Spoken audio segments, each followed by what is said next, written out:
မနေ့ကအပိုင်းမှာအဖေရဲ့ဓာတ်နဲ့အကျိုးခံလိုက်ရတဲ့ဆာရာတာတယောက်ဒီနေ့မှလည်းဘာမှမပြောနိုင်ပဲစွန့်အားနေုံပဲတက်နိုင်ပါတယ်ကိုနိုဟာမှာတော့သတိမနေတဲ့ဆာကူရာတယောက်သမီးဖြစ်သူရွာကနေထွက်သွားတာကိုသိရလို့စိတ်ပူသွားရပါပြီလိုက်သွားခြင်းပေမဲ့သူမရဲ့လက်ထောက်ကတားထားတာကြောင့်မသွားရသေးပဲရှိနေပါတယ်တစ်ဖက်မှာတော့ဆာစကဲတယောက်ကိုသမီးကိုမမှတ်မိပဲနဲ့တိုက်ခိုက်ခံဒီမှာဟိုကဖေဖေလို့ခေါ်လိုက်လို့ဆာရာတာမန်တိသွားခဲ့ပါတယ်ဆာရာတာကတော့သူမကအဖေမန်းချင်းချင်းတီးခဲ့ပေမဲ့ဆာစကဲကတော့မမှတ်မိလို့ဝမ်းနေပါတယ်အဲ့ချိန်နာအိုတိုနဲ့ချီချိုတို့ဝင်လာပြီးတော့နာအိုတိုကနောက်ကျသွားလို့တောင်းပန်နေပေမဲ့ဆာစကဲကတော့ကလေးတွေဘာလို့ခေါ်လာတာလဲဆိုပြီးတော့အပြစ်တင်နေပါတယ်ချီချိုကတော့ထုံးစံတိုင်းဆာစကဲရဲ့လက်ကိုသူမနှစ်ဖူးပေါ်တင်ပြီးတော့အဖေဟုတ်မဟုတ်စစ်နေပါတယ်အဲ့ချိန်ဆာရာတာကတော့အဖေကိုရေးကြီးမေးစရာရှိလို့နာအိုတိုနဲ့အတူလိုက်လာတာဖြစ်ကြောင်းပြောပြပြီးတော့ဆာကူရာကသူမရဲ့အမေရင်ဟုတ်ရဲ့လားလို့မေးလိုက်ပါတော့အဲ့ချိန်ဆာကူရာကတော့ဓာတ်ပုံတွေကတခြားသူတွေအကြောင်းကိုမပြောပြတာကဆာစကဲဟာရွာရဲ့ရန်သူဖြစ်နေလို့ဆိုတာကိုသူမရဲ့လက်ထောက်ကိုပြန်ရှင်းပြနေပါတယ်ဆာရာတာကတော့အဖေကိုအဖေနဲ့အမေဟာအတူဘာလို့မနေကြတာလဲဆိုတာရောနောက်ပြီးတော့ဓာတ်ပုံတွေကမျက်မှန်နဲ့မျိုးသမီးကရောဘာလို့လဲဆိုတာနဲ့သူမသိကျင်တများကိုထောက်လျှောက်မေးနေပေမဲ့လေဆာစကဲကတော့ ATA ဆက်ပဲမင်းနဲ့မဆိုင်တဲ့ကိစ္စတွေဘာလို့ပြန်ပြောလိုက်တာကြောင့်ဝမ်းနဲ့သွားခဲ့ရပါတယ်အရန်ဒေါသထွက်သွားတဲ့ဆာရာတာဟာမျှော်စင်တွေကနေပြေးထွက်သွားတာကြောင့်ချူချိုပါလိုက်သွားရပါတယ်နောက်တူကတော့ဆာစကဲကိုမင်းအနည်းဆုံးတော့ဆာရာတာကိုဘာလို့ရွာပြန်မလာရတလဲဆိုတာကိုပြောပြပေးထားတဲ့နယ်လို့တတိပေးပါတယ်တချိန်ကဆာစကဲဟာနောက်တူနဲ့လှုပ်ဝက်တွဲဆုံပြီးတော့သူ့ရဲ့တာဝန်ကိုစတင်ဖို့ပြောပြနေပါတယ်သူ့ရဲ့တာဝန်ကတော့လောကကြီးကိုဖျက်ဆီးနိုင်တဲ့ကာကူရိုက်တရှိမှုကိုသူ့အနေနဲ့တတိမထားလို့မရကြောင်းအဲဒါကြောင့်နောက်တူအနေနဲ့ရွာကိုသာကာကွယ်ထားဖို့နဲ့သူကတော့ရင်ကင်ပိုင်ထားတာမို့အခြေအနေအပြောင်းကျစုနဲ့ကာကူရာကိုလိုက်ထောက်လန်းနေမှာဖြစ်မှာမို့ရွာကထွက်သွားရတာဖြစ်ပါတယ်အချိန်ကလေးကနောက်တူကအနည်းဆုံးဆာရာတာကိုတော့ဒီအကြောင်းပြောပြထားခဲ့ပေးဖို့ပြောပေမဲ့လေဆာစကဲကတိလာရင်လေပိုဆေးရှုပ်ရတာပဲဖတ်တင်မှာမို့လို့မပြောပြပဲထားဖို့သာရွေးချယ်ခဲ့တာဖြစ်ပါတယ်အခုတော့ face ကားတွေကြောင့်ဝမ်းနေရပြီဖြစ်တဲ့ဆာရာတာကိုချိုချိုတယောက်နှစ်သိပ်ပေးဖို့စဉ်းစားနေပါတယ်ဒါပေမဲ့ချိုချိုမိနစ်သိပ်ပေးခင်မှာပဲနောက်တူရောက်လာပြီးတော့ဆာရာတာကိုတမီးဖေဟာတော်စောရှိနိုဘီတယောက်ဖြစ်တာကိုယုံပေးဖို့ပြောရင်းနဲ့နှစ်သိပ်ပေးပါတယ်အဲ့ချိန်ရွာပါတော့ဆာကူရာတယောက်စေးရုံကနေပျောက်သွားပြီဖြစ်ပါတယ်ဥချီယာရှင်တို့စီမှာလည်းဝေးရုံနဲ့လူဟာသူ့ရဲ့ဝေးရုံကိုချွတ်ချလိုက်ပြီးတော့သူဟာလည်းအာကာဆူကီဝေးရုံကိုဝတ်ထားကသူ့ရဲ့နောက်လိုက်ကလေးတွေကိုလည်းအာကာဆူကီပြန်လဲနိုးထားရမယ့်ချိန်ပဲလို့ပြောကတိုက်ခိုက်ဖို့အဆင်သင့်ပြင်နေကြပါပြီပုံကြောင်းစီမှာတော့ဆာစကဲလည်းခုနကသမီးမသိပဲတိုက်ခိုက်မိတာကြောင့်နှောင်းသားရနေပါတယ်အဲ့ချိန်ချိုချိုကလည်းသူမရဲ့စက်သားရတာအာလူကြောက်ကိုပေးပြီးတော့ဆာရာတာနဲ့တက်ရောက်နေဖို့ဆာစကဲကိုလာပြောနေပါတယ်ရုတ်တရက်ဆာစကဲရဲ့ရှာရင်ကန်ကလှရှာမှုတစ်ခုခုကိုအာယုံခံမိသွားပြီးတော့အပြင်ဘက်ကဆာရာတာကတော့မျက်မှန်နဲ့အမျိုးသမီးကိုကိုယ်တိုင်သွားမိဖို့အတင်းသွားမိမယ်လုပ်နေပါတယ်အဲ့ချိန်ကောင်းကင်ကနေဥချီယာရှင်တို့ရောက်လာကြပြီးတော့ဆာရာတာစီတိုက်ခိုက်လိုက်ပေမဲ့နောက်တိုကပဲကောက်ွယ်ပေးလိုက်ပါတယ်ဒါပေမဲ့ရှင်ကသူ့ရဲ့ရှာရင်ကန်နဲ့လက်နက်တွေကိုထိန်းချုပ်ပြီးတိုက်ခိုက်တာကြောင့်နောက်တိုလည်းကူရာမှာဖောင်ပြောင်းပြီးတော့တိုက်ခိုက်လာတဲ့လက်နက်တွေကိုဆာရာတာစီမရအောင်ကောက်ွယ်ပေးထားလိုက်ပါတယ်နင်ဂျာပေါက်ဆာရာတာကတော့အခုအချိန်နေကြောင်းဒူးတော့အောင်ကြောက်ရွံ့နေရပါပြီအဲ့ဒီအချိန်ပဲအချိန်ကရောက်လာတဲ့ဆာစကဲကရှင်ရဲ့လက်ကိုဓာတ်နဲ့ထိုးပြီးတော့ရှာရင်ကန်နဲ့ ringing ability တွေကိုလှလှပပသုံးရင်းနဲ့ရှင်ကိုအမှောက်သိပ်ပြလိုက်လို့ဆာရာတာတယောက် O generation တွေရဲ့လုံနိုင်စွမ်းတွေကိုအံ့အားသင့်နေရပါတယ်။မှောက်သွားပေမဲ့ရှင်ကပြန်ထလာပြီးတော့သူဟာ OG ဟာရှင်ဖြစ်ပြီးတော့အာကာဆုကီပြန်လဲနှိုးထလာစေဖို့ဆာစကဲကိုလိုအပ်တယ်လို့ပြောတာကြောင့်ကလေးရဲ့နာမည်နဲ့သူ့ရဲ့နာမည်ဟာတူတူဖြစ်နေကြောင်းကိုသတိထားမိသွားကြပါတယ်။ဆာစကဲကတော့လေကြောရှိမနေပဲနဲ့ဖက်စီမှာပဲဆက်မင်းတော့မယ်ဆိုပြီးတော့တိုက်ခိုက်ဖို့ပြင်လိုက်ပါတယ်။ရှင်ကလည်းသူသားဆိုတဲ့ကောင်လေးကိုပြန်ထဖို့ရရဆက်ဆက်အမိတ်ပေးနေလို့နာအိုတိုတော့ဒါလာသားဖဆိုပြီးတော့မှတ်ချက်ပေးလိုက်ပါသေးတယ်။ဆာစကဲလည်းတမီးဖြစ်သူကိုနာအိုတိုထံကိုအပ်ပြီးတော့ရှင်တိုက်ခိုက်ဖို့လုံးမှာပဲသူ့ရဲ့ဓာတ်ကရုတ်တရက်နာအိုတိုကိုထိုးမိသွားတာကြောင့်အံ့ဩသွားရပါတယ်။တကယ်တော့ရှင်ကခုနှစ်ကတိုက်ပွဲမှာဆာစကဲရဲ့ဓာတ်ကိုစီးခတ်နှိပ်လိုက်တာကြောင့်ခုလိုမျိုးထိန်းချုပ်နိုင်နေတာဖြစ်ပါတယ်။ရှင်ကဓာတ်ကိုဆက်ထိန်ပြီးနာအိုတိုကိုဓာတ်နဲ့ထိုးသွင်းနေလို့ရှင်ရဲ့လက်နက်တွေကနေကာကွယ်ထားတဲ့နာအိုတိုရဲ့ချာကရာဟာလည်းအားပြောလာရပြီဖြစ်ပါတယ်။ဓာတ်ကိုခွင်ကောင်းယူပြီးတော့ရှင်ကဓာတ်တွေနဲ့ဆာရာတာစီကိုတိုက်ခိုက်လာတာကြောင့်အန်ရရှိနေခြင်းဆာစကဲတယောက်တမီးစီပြန်နေတဲ့ဓာတ်တွေကိုကိုစားဝင်ခံပေးလိုက်တာကြောင့်ဆာရာတာလည်းအံ့ဩစိတ်ပူသွားရပါတယ်။ဆာစကဲကိုဓာတ်တွေစိုက်နေပြီးတော့လှုပ်မရတော့အောင်ရှင်ကထိန်းချုပ်ထားတာမို့လို့ဆရာကြီးနှစ်ယောက်လုံးပြဿနာတက်နေခြင်းရှင်ကတော့မင်းတို့နှစ်ယောက်ဟာစင်ကဲမပြောင်းလဲနိုင်တဲ့ဥပမာပဲ။ခုတော့ဆာစကဲနဲ့ရှာရင်ကန်ကိုယူပြီးတော့အာကာဆုကီကိုပြန်လဲအသက်သွင်းတော့မယ်ဆိုပြီးတော့ပြေးလာတော့မှာပဲရုတ်တရက်ရောက်လာတဲ့ဆာကူရာရဲ့လက်သီးတစ်ချက်မှာပဲရှင်တယောက်လောကကြီးကနေအဆက်အသွယ်ပြတ်သွားခဲ့ရပါတယ်။တမီးနဲ့ယောက်ျားထိလက်သီးကြီးဆိုတဲ့ဆာကူရာရဲ့ထိုးချက်ကမြေကြီးပါကျုံဝင်သွားခဲ့ရပါတယ်။ထိုးတာထိုးလိုက်ပေမဲ့ဘာကောင်နေမှမသိလို့နောက်တိုးကိုလှမ်းမေးချိန်နှစ်ယောက်သားပေါ့ပေါ့ပါပဲစိုက်နေတဲ့ဓာတ်တွေကိုအေးစေးဆွဲနှုတ်ရင်းနဲ့ဆာစကဲကဘာလို့လိုက်လာတာလဲလို့ပါအပြစ်လန်းတင်လိုက်ပါသေးတယ်။တစ်ချိန်က Legendary Team 7ရဲ့ပြန်ဆောင်တွင်းမှုရဲ့စွမ်းအားကိုမြင်လိုက်ရချိန်မှာတော့ဆာရာတာတယောက်အံ့ဩနေပြီးတော့ဒီလူတွေကဘာတွေလဲလို့တော့ထင်နေရပါတယ်။နောက်တိုးရဲ့ဓာတ်တဲ့ရချက်ကချက်ချင်းကောင်းသွားတာကြောင့်ဆာရာတာတယောက်အံ့ဩနေပေမဲ့ဟိုကာကဲကြီးကိုတော့သူ့ရဲ့ကိုမြီးက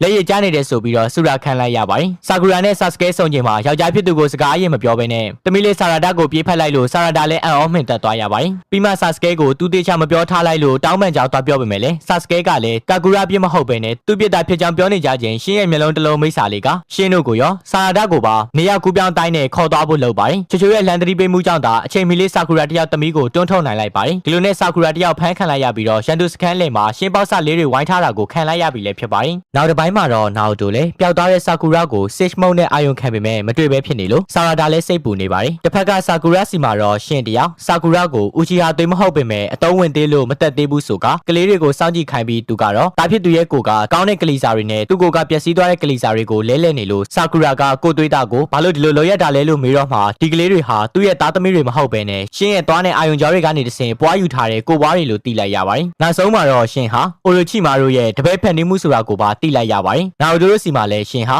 အိုရိုချီမာတို့ရဲ့ဖန်တီးမှုဖြစ်နိုင်တဲ့ဆိုတာကိုသိလာပြီမို့လို့အိုရိုချီမာတို့စီတွားရဆုံစမ်းကြဖို့ဖြစ်လာခဲ့ပါပြီ။ဆာရာတာကတော့မိမတရလုံးဖန်ခံထားရတာကိုစိတ်လက်အေးနဲ့လုံနေလို့စိတ်ဆိုးနေပေမဲ့လည်းဆာစကဲကတော့ပုံကိုယ်ရေးခန်းစားချက်တွေကရှင်နိုဘီစစ်စင်ရေးမှာထိခိုက်စေလို့ဖယ်ထားရမယ်လို့ဆိုပါတယ်။နောက်တို့ကတော့ကလေးတွေကိုပါခေါ်လာဖို့ပြောလိုက်ပြီးတော့ဆာရာတာကိုဟိုရောက်ရင်တပ်ပုံတွေကလူတွေကိုတွေ့ရလိမ့်မယ်လို့တိုးတိုးလေးထပ်ပြောလိုက်ပါတယ်။တပ်ပုံတွေကသူတွေကိုပါတွေ့ရလိမ့်မယ်လို့တိုးတိုးလေးကပ်ပြောလိုက်လို့ဆာရာတာတယောက်လည်းတက်ကြွသွားပါတယ်။တစ်ဖက်မှာတော့ဆာကူရာနဲ့ရှင်တို့ကတော့မိဘတယောက်ရဲ့ခံယူချက်နဲ့ပတ်သက်ပြီးတော့ညင်းနေကြပါတယ်။ရှင်ကတော့စစ်ပွဲကိုလိုလာပြီးဒါမှသာလူတွေကိုတိုးတက်လာစေမှာလို့ခံယူထားပါတယ်။တစ်ဖက်မှာတော့အိုရိုချီမာတို့ရဲ့ဂူနာကိုရောက်လာကြပြီဖြစ်တဲ့နာအိုတိုတို့ဟာစောင့်ကြည့်နေကြတဲ့ရာမာတိုတို့အဖွဲ့နဲ့တွေ့ပါတယ်။ရာမာတိုနဲ့နာအိုတိုတို့နှုတ်ဆက်ကြပြီးတဲ့နောက်မှာတော့ဆာစကဲကဥဆောင်ပြီးတော့အိုရိုချီမာတို့ရဲ့ဂူထဲကိုဝင်လာကြပါတယ်။ခဏကြာမှာတော့ဆာရာဒိုင်တပ်ပုံတွေကလူနှစ်ယောက်နဲ့တွေ့ကြပါတော့တယ်။ဂျူကိုနဲ့စီယိုကဲစုတို့ပဲဖြစ်ပါတယ်။အိုရိုချီမာတို့ကိုခေါ်ပေးဖို့ပြောနေတော့ပဲအိုရိုချီမာတို့ရောက်လာတာကြောင့်ဆာစကဲကဘာရီဂျန်နေတာလဲလို့ထားရက်မေးလိုက်ပါတယ်။ရှင်းဆိုတဲ့နာမည်ကိုကြားတော့မှအိုရိုချီမာတို့ကတခြားနေရာကိုခေါ်သွားပြီးတော့အသေးစိတ်ပြောပြပါတော့တယ်။ရှင်းဟာသူ့ရဲ့ဖန်တီးမှုတွေကတခုဖြစ်ပြီးတော့ရှာရင်ကန်တွေဟာလည်းသူကိုယ်တိုင်ထည့်ထားပေးတာပါ။သူ့ကိုယ်သူဦးချီယာတယောက်လို့ခံယူထားပြီးတော့သူ့ရဲ့ကိုပွားကလေးတွေကိုပြောက်စေခြင်းရင်ရှင်းကိုတတ်မှတ်တာဖြစ်နိုင်မယ်လို့သိရပါတယ်။ရှင်းရဲ့နေရာကိုမေးတော့အိုရိုချီမာတို့က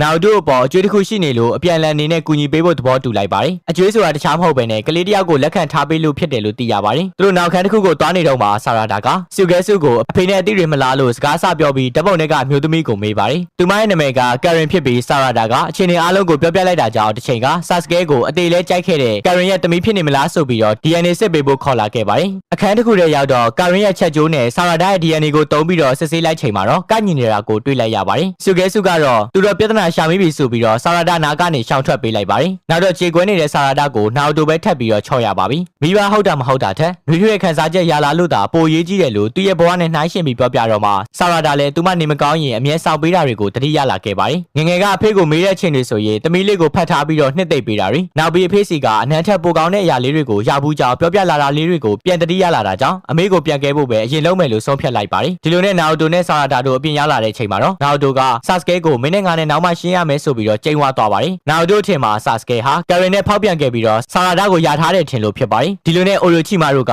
ဆာကူရာတယောက်အသက်ကောရှိပါဦးမလားဆိုပြီးတော့ပြောပေမဲ့လေဆာစကဲကငါမိမကအလောက်မညံ့ဘူးလို့ရုံကြီးပဲပြောလိုက်ပါတယ်။တစ်ဖက်မှာလည်းရှင်းတယောက်ကိုခန္ဓာခွဲစစ်ပြီးတော့သူ့ရဲ့ခံယူချက်အတိုင်းအီတာချီရဲ့ဆန္ဒအတိုင်းဖြည့်ဆည်းပေးမယ်လို့ကြုံဝါနေပါတယ်။အဲ့ချိန်ဆာစကဲတို့ကတော့စူဆာနိုကြီးစီးပြီးတော့ရှင်းစီကိုလာနေပြီလည်းဖြစ်ပါတယ်။နောက်နေ့ကျရင်တော့ရှင်းနဲ့တစ်ချိန်ကတင်7တို့တိုက်ခိုက်ကြတာကိုတွေ့ရတော့မှလည်းဖြစ်ပါတယ်။